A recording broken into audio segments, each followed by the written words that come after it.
क्या आपको पता है कि मल्टी डायमेंशनल पॉवर्टी इंडेक्स के मुताबिक नाइजर की गिनती दुनिया के सबसे गरीब और भूखे देश में होती है। आतंकी हमले भी यहाँ बहुत होते हैं।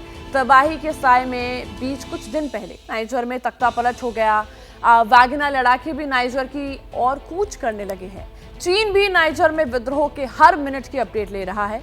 सबसे ज्यादा परेशानी में है फ्रांस और अमेरिका, जबकि नाइजर में तख्ता पलट से पुतिन सबसे ज्यादा खुश है। कहीं खुशी है तो कहीं गम कि ये रियल फिल्म अफ्रीका में बहुत बड़ी तबाही मचा सकती है।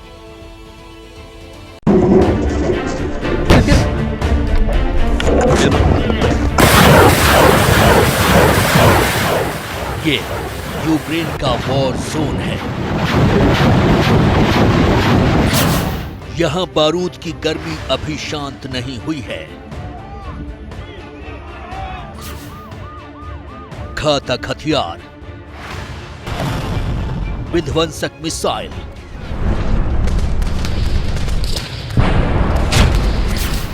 और विनाशक बम से यहां रोज तबाही हो रही है।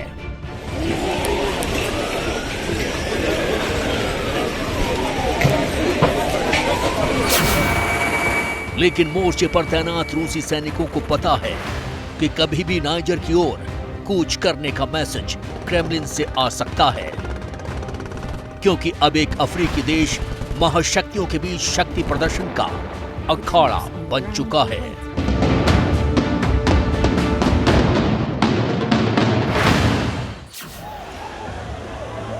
एक ऑर्डर, सिर्फ एक ऑर्डर से यहां बारूद का बवंडर उठ सकता है। यकीन मानिए, नाइजर में हालात इतने बिगड़ चुके हैं कि किसी भी वक्त बड़ी जंग का ऐलान हो सकता है। नाइजर के बहाने पश्चिम अफ्रीका में अचानक कई देशों के सैनिक एक्टिव हो गए हैं। कई देश रेडी टू अटैक मोड में आ गए। 15 देशों ने अपने हथियारों के गोदाम का मुआयना शुरू कर दिया। सैनिकों की छुट्टियां रद्द कर दी गई और अभी भी पश्चिम अफ्रीका का यही ताजा हाल है।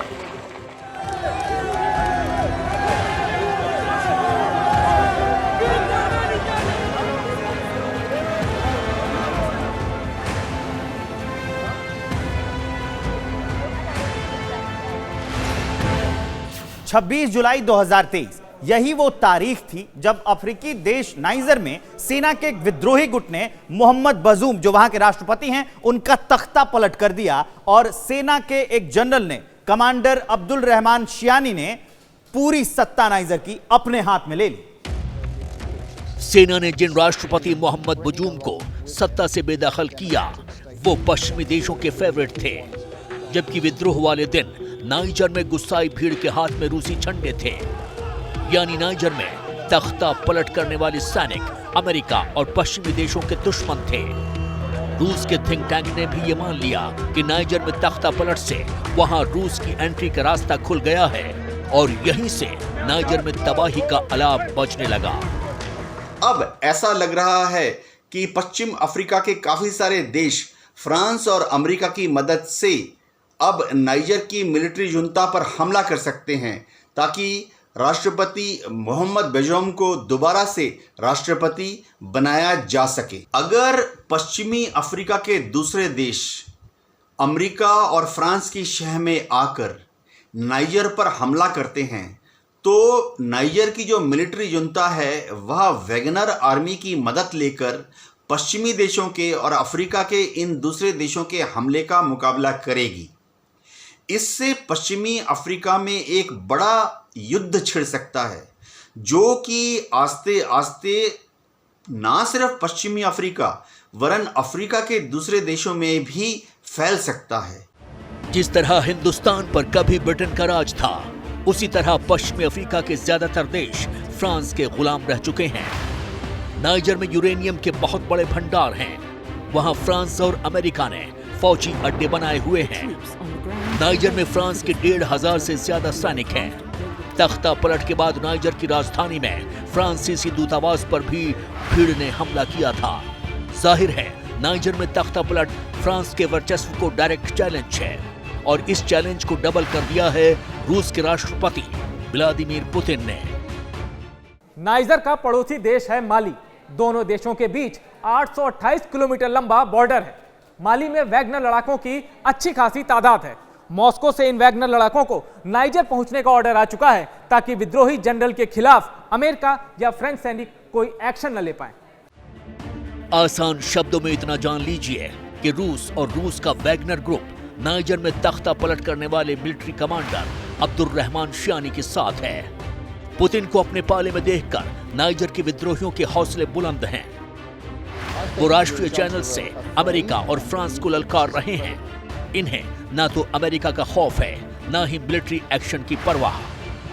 फ्रांस के प्रति जो गुस्सा है पश्चिमी अफ्रीका में, वो पश्चिम के प्रति भी वही गुस्सा है, वो बढ़ता जाएगा। रूस तो बड़े आराम से बैठकर उनको हथियार देगा हुकूमत को। रूस कह रहा है पश्चिमी देशों को कि टाइगर लोग, यूक्रेन में आपने यूक्रेन को हथियार देके मुझे फंसा दिया है, अब हमला करो निजर के ऊपर, मैं उनको हथियार दे रहा हूं और मैं बैठ के मजा देखूंगा। तख्ता पलट के फौरन बाद अमेरिका ने आक्रामक कूटनीति अपनाई। Economic Community of West African States यानी इकोवास में शामिल 15 देशों के रक्षा प्रमुखों के साथ मीटिंग की। नाइजर के जनरल को धमकी दी कि 1 हफ्ते के अंदर राष्ट्रपति मोहम्मद बजूम की सरकार को बहाल करें, वरना मिलिट्री एक्शन लिया जाएगा।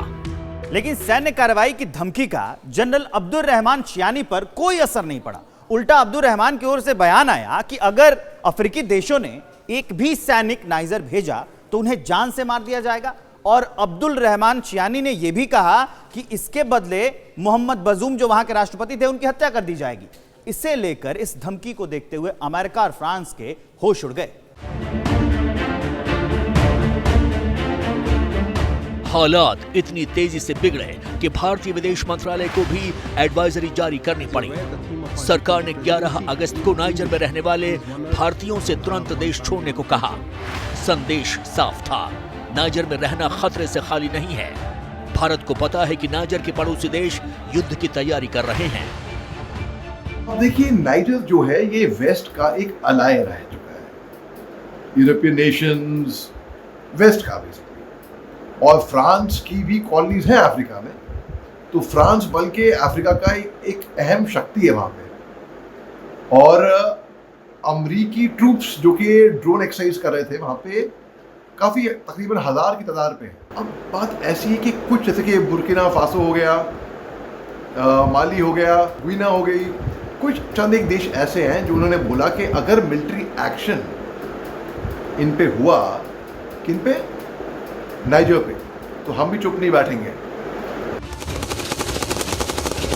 अफ्रीका के कई देश इस्लामिक स्टेट और बोको हराम जैसे आतंकी संगठनों की दहशत झेल रहे हैं। उनके खिलाफ नाइजर के बेस से ही फ्रांस बारूदी एक्शन लेता है। लेकिन अब फ्रांस खुद मुश्किल में है। अगर नाइजर हाथ से निकला तो अफ्रीका का किला बचाना मुश्किल हो जाएगा। तो क्या इस किले की खातिर अब महाजंग होगी?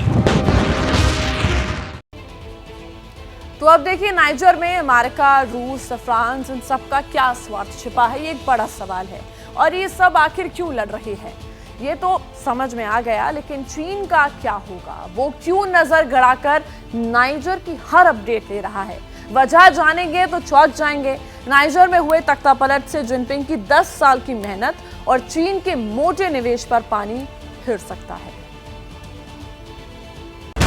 90 के दशक में अफ्रीका में करीब 80% इंफ्रास्ट्रक्चर कॉन्ट्रैक्ट्स पश्चिमी देशों की कंपनियों को मिलते थे। लेकिन चीन 2013 में जब शी जिनपिंग के हाथों में लाल सल्तनत आई, तब पश्चिमी देशों और अफ्रीका में प्रोजेक्ट की लड़ाई 37 बनाम 12% की थी। पर अब गणित बदल चुका है। अफ्रीका के इंफ्रास्ट्रक्चर में चीनी कंपनियों की हिस्सेदारी 31% तक हो गई। $50 मिलियन के कॉन्ट्रैक्ट्स चीन को मिल गए। बेल्ट एंड रोड इनिशिएटिव विस्तारवाद के इस प्रोजेक्ट को लेकर चीन अफ्रीका में भी घुस गया। अफ्रीकी देशों में चीन पोर्ट, रेलवे, हाईवे ब्रिज और हाइड्रो इलेक्ट्रिक डैम्स तक बनाने लगा और बदले में चीन के लोग वहां की सरकार में दखल देने लगे। जिन सरकारों से चीन की बनी तो ठीक, वरना चीन कर्ज जाल से अफ्रीकी सरकारों पर धौंस देने लगता। पर अब चीन का दांव उल्टा पड़ने लगा है।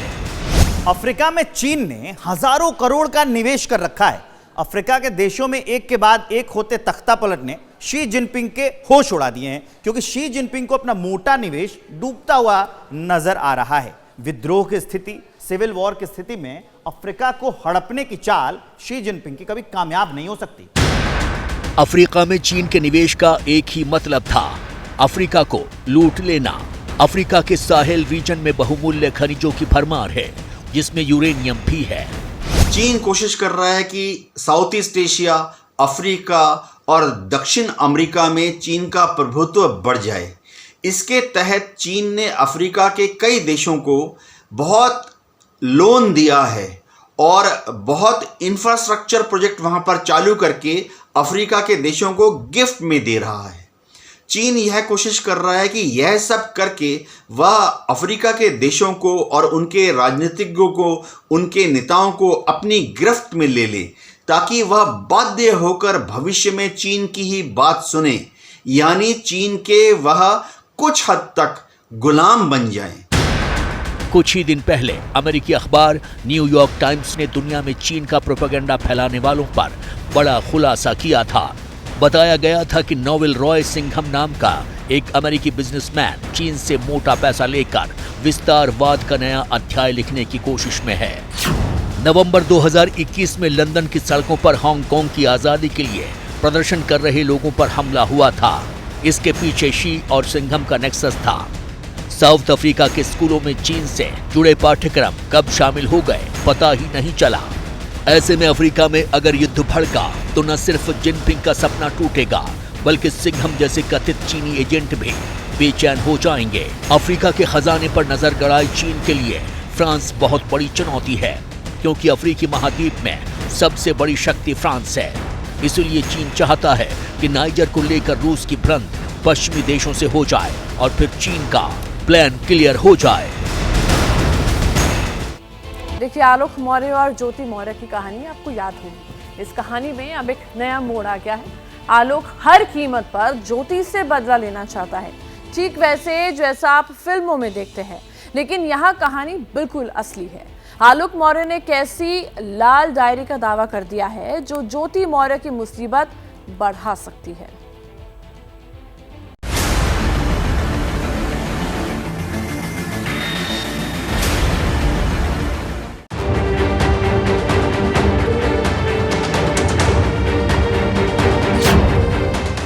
बेवफाई के आरोपों से शुरू हुई पीसीएस अधिकारी ज्योति मौर्य और आलोक मौर्य की कहानी एक अनजान लाल डायरी पर आकर ठहर गई है।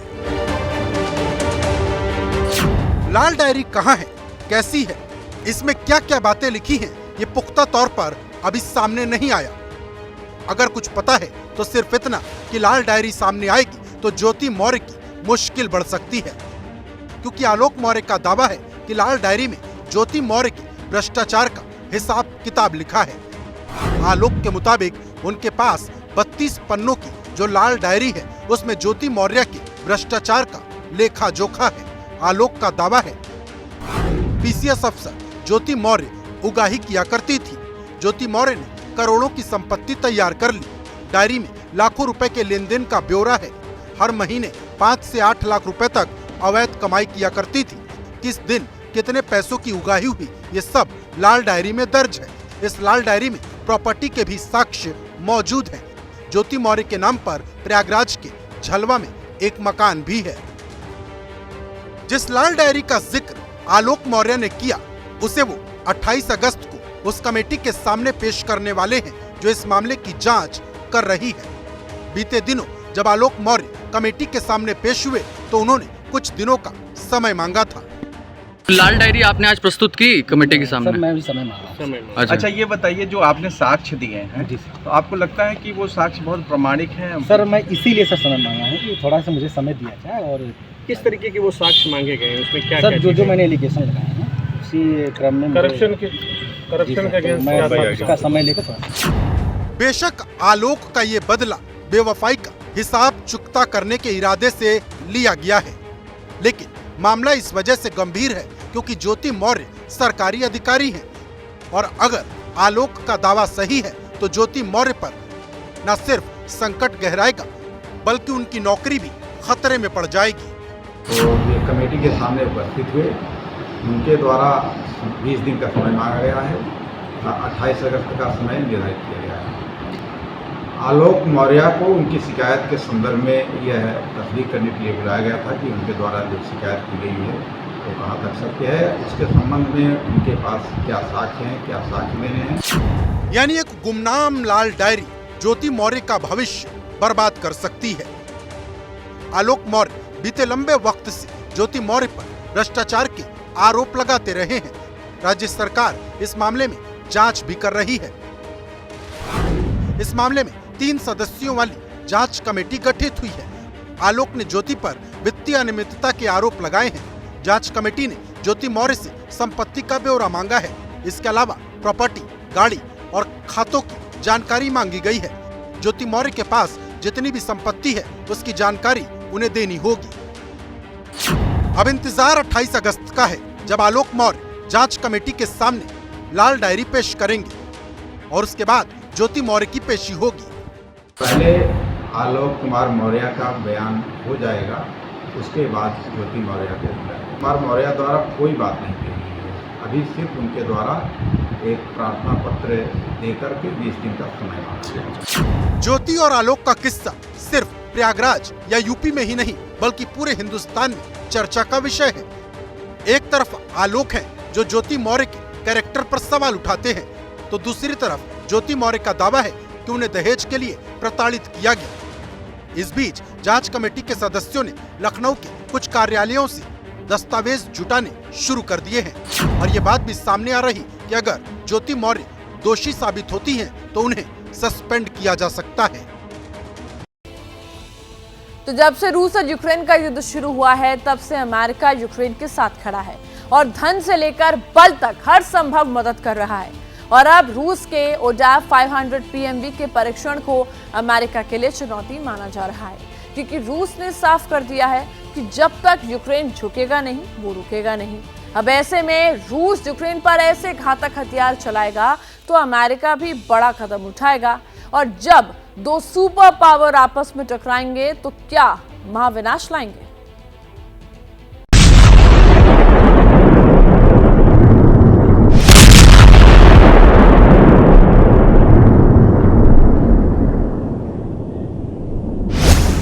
क्या रूस के सब्र का बांध टूट गया है या पुतिन ने यूक्रेन के खिलाफ आखिरी युद्ध शुरू कर दिया है? क्योंकि रूस और यूक्रेन के बीच पिछले 17 महीनों से जंग जारी है, लेकिन रूस के ODAB 500 बम की धमक से पूरी दुनिया थर्रा उठी है।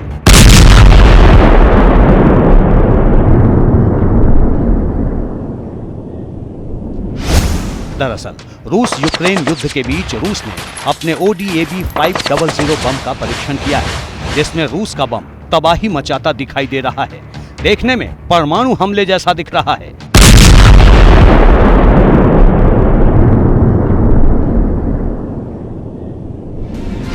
लेकिन आपको जानकर हैरानी होगी कि यह बम कोई न्यूक्लियर बम नहीं।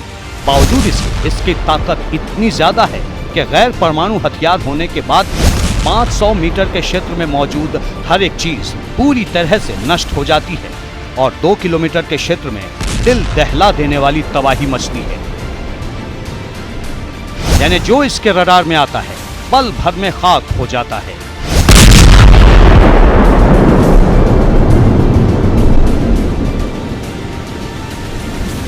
अब दुनिया की नजर पुतिन के अगले एक्शन पर टिकी है। रूस के ओडाफ 500 PMV बम ने यूक्रेन में तो दहशत बढ़ा ही दी है, बल्कि अमेरिका तक इसकी हलचल पहुंचा दी है। ऐसे हमलों से रूस उन देशों को संदेश देना चाहता है जो इस वक्त यूक्रेन के साथ खड़े हैं। अब सवाल यह है कि क्या रूस अपने इस बम से एक झटके में युद्ध के परिणाम को अपने पाले में झुका लेना चाहता है, या फिर वो इसकी धमक अमेरिका को दिखाना चाहता है? क्योंकि रूस यूक्रेन की जंग में अमेरिका यूक्रेन के साथ खड़ा है और धन से लेकर बल तक हर तरह की मदद पहुंचा रहा है। इसे इस बात से समझ सकते हैं कि हाल ही में अमेरिका ने यूक्रेन को रूस के खिलाफ जवाबी कार्रवाई जारी रखने के लिए $20 करोड़ के अतिरिक्त हथियार और गोला बारूद मुहैया कराने का आश्वासन दिया है। युद्ध शुरू होने से अब तक अमेरिका यूक्रेन को 43 अरब डॉलर से ज्यादा के हथियार दे चुका है। यही वजह है कि रूस के इस बम को अमेरिका के लिए सीधे चुनौती माना जा रहा है। लेकिन बड़ा सवाल यह है कि क्या अमेरिका सीधे रूस के इस चुनौती को स्वीकार करेगा या फिर पीछे से ही वार करेगा। जिस ODAB 500 बम का परीक्षण रूस ने किया है वो एक फ्यूल एयर एक्सप्लोसिव बम है। इसे इंडस्ट्रियल फैसिलिटी समेत कई टारगेट को भेदने के लिए डिजाइन किया गया है, जैसे soft skin target, man power और एंटी पर्सनल और एंटी टैंक माइनफील्ड को नष्ट करना। इस बम का डायमीटर 500 मिलीमीटर का है, जबकि इसकी लंबाई 2380 मिलीमीटर और वजन 525 किलोग्राम है। इसे 200 मीटर से लेकर 12,000 मीटर की ऊंचाई तक से गिराया जा सकता है। इसके अलावा इस बम को हेलीकॉप्टर से भी गिराया जा सकता है। रूस इस बम से परमाणु बम जैसी धमक दिखाना चाहता है, क्योंकि जब गैर परमाणु बम इतनी तबाही मचा सकता है तो जरा सोचिए कि परमाणु बम क्या कर सकता है। दरअसल रूस ने अब यूक्रेन के खिलाफ अपने शक्तिशाली हथियारों का इस्तेमाल शुरू कर दिया है। इसमें KH-50 क्रूज मिसाइल भी शामिल है। इस मिसाइल के बारे में दुनिया को काफी कम जानकारी है। यह मिसाइल दुश्मन के एयर डिफेंस सिस्टम को चकमा देकर टारगेट को भेदने में माहिर है। इसकी रेंज 1500 किलोमीटर से भी ज्यादा है और इस मिसाइल की अधिकतम गति 950 किलोमीटर प्रति घंटा है। युद्ध में क्रूज मिसाइल ने यूक्रेन को कई गहरे जख्म दिए हैं। रूस ने इस मिसाइल का उत्पादन हाल ही में काफी तेज किया है। ये रूस की किंजल जैसी मिसाइलों के मुकाबले काफी सस्ता भी है।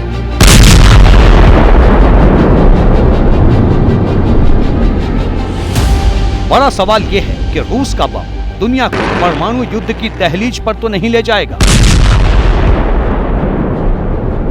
क्योंकि ODAB 500 PMV भले ही परमाणु बम ना हो, लेकिन इसकी ताकत परमाणु बम जैसी ही है। ऐसे में रूस यूक्रेन पर ऐसे घातक हथियार चलाएगा तो अमेरिका भी बड़ा कदम उठाएगा, और जब दो सुपर पावर आपस में टकराएंगे तो महाविनाश तय है। दुनिया के कई देश अलग अलग धारों में बंट जाएंगे और फिर वो होगा जिसकी किसी ने कल्पना तक नहीं की है, क्योंकि रूस के पास हथियार है तो अमेरिका भी दुनिया का सरदार है।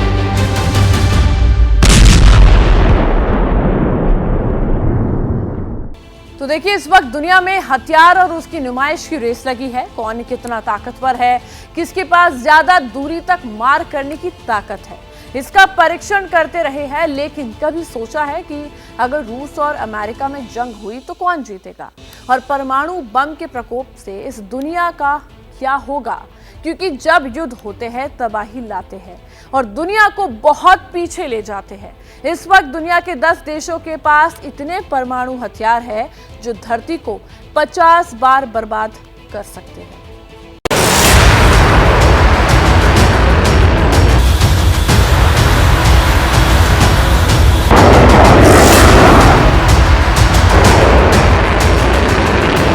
रूस यूक्रेन का युद्ध जब से शुरू हुआ है, रूस कई बार परमाणु युद्ध की धमकी दे चुका है, और अब जिस तरह से रूस ने अपने घातक हथियार की नुमाइश शुरू की है, उससे दुनिया की टेंशन बढ़ गई है, क्योंकि दुनिया में सबसे ज्यादा परमाणु हथियार रूस के ही पास है। लेकिन क्या होगा जब परमाणु हमला होगा?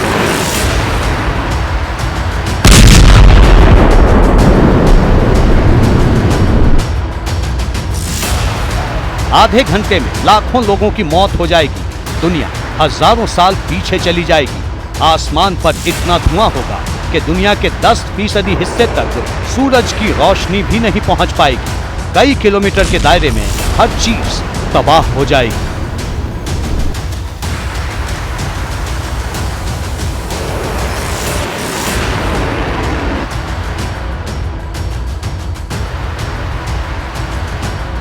दुनिया परमाणु बम की ताकत दूसरे विश्व युद्ध में देख चुकी है। अमेरिका ने जब नागासाकी और हिरोशिमा पर हमला किया, ये धमाका इतना बड़ा था कि आसमान में धुएं का गुबार छा गया, जिंदगी का नामो निशान मिल गया था। लेकिन अब के परमाणु बम पुराने परमाणु बमों से ज्यादा घातक, ज्यादा शक्तिशाली, ज्यादा ताकतवर हैं।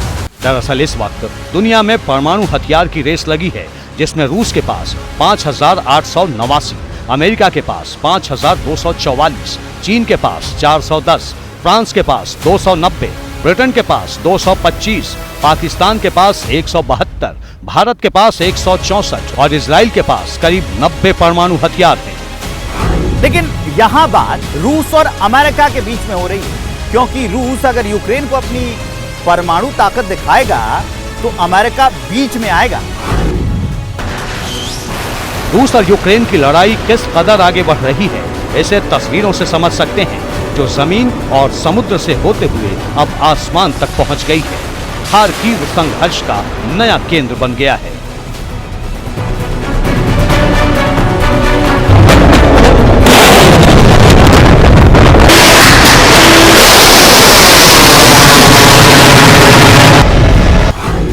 रूसी सेना ताबड़तोड़ हमले कर खार्किव को अपने कब्जे में लेने की कोशिश कर रही है, लेकिन इसी बीच यूक्रेन ने क्रीमिया पर ड्रोन से हमला किया है।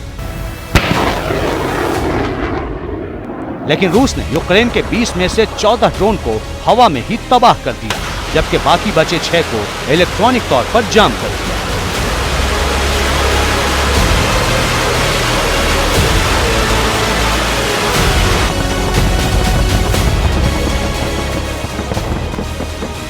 वायरल वीडियो में रूस को क्रीमिया से जोड़ने वाले एक पुल के ऊपर धुआं उठता हुआ दिखाई दे रहा है।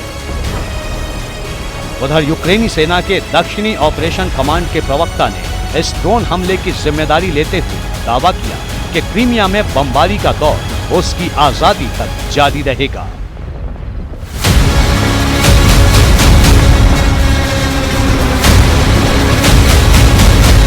क्रीमिया और रूस को जोड़ने वाला ये पुल मॉस्को के लिए बहुत अहम है, जिसे रूस ने 2014 में यूक्रेन से छीन लिया था। लेकिन हाल के दिनों में मॉस्को और क्रीमिया दोनों पर ड्रोन हमले बढ़े हैं।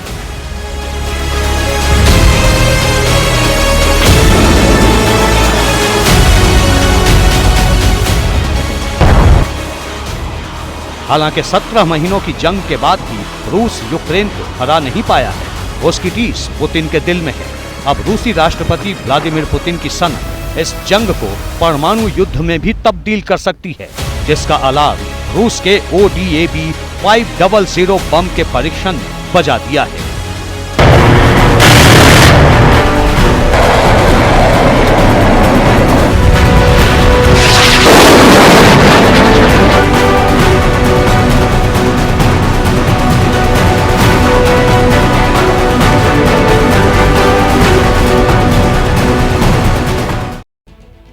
एक बड़ी खबर आपको बता दें, दिल्ली में पुलिस ने बढ़ाई है सुरक्षा स्वतंत्रता दिवस को देखते हुए और उस पर कड़ी सी सुरक्षा की गई है।